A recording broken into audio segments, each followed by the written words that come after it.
partager avec vous quelques commentaires, sachant que j'ai trop parlé pendant ces 3 jours. Peut-être que certains parmi vous ont envie de changer d'orateur.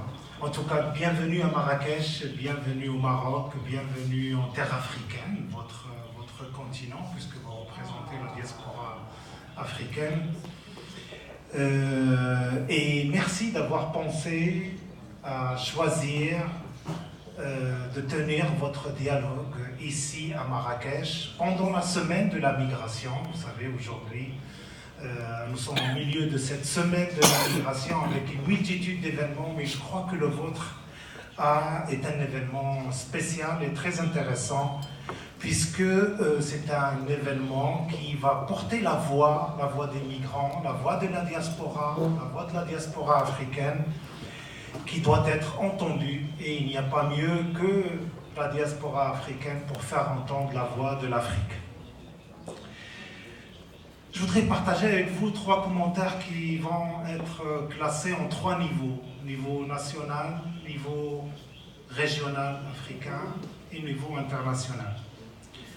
Certainement, mon collègue, le directeur qui a pris la parole tout à l'heure au nom du ministère chargé des Marocains résidant à l'étranger des affaires de la migration, on a peut-être parlé, mais j'aimerais revenir sur la diaspora marocaine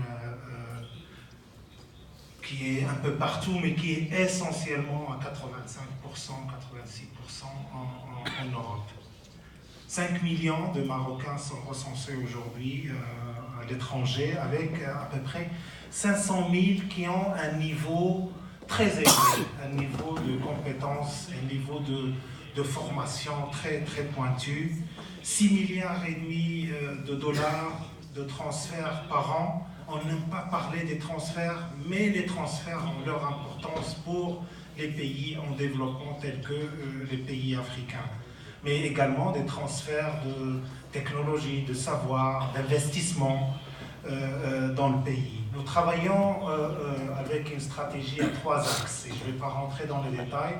Premier axe classique, c'est le renforcement, la promotion et le renforcement du rattachement au pays avec des programmes culturels, que ce soit dans les pays d'accueil ou dans le Maroc. Deuxième axe, c'est la protection des droits de ces migrants et combien aujourd'hui ils ont besoin d'être accompagnés par leur pays d'origine avec ce qui se passe notamment avec la montée du populisme, avec la xénophobie, l'islamophobie et tout ce qu'on peut imaginer comme attaque que subissent les membres de notre diaspora et de toutes les diasporas d'ailleurs dans le monde. Et il fallait que le pays les accompagne en partenariat avec les pays d'accueil pour les protéger autant soit peu. Troisième élément qui nous concerne le plus aujourd'hui, c'est comment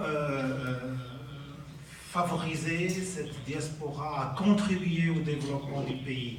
Et vous allez avoir avec vous des représentants du ministère, notamment le jeune Berrada, qui va parler de tout ce qu'on fait dans le détail pour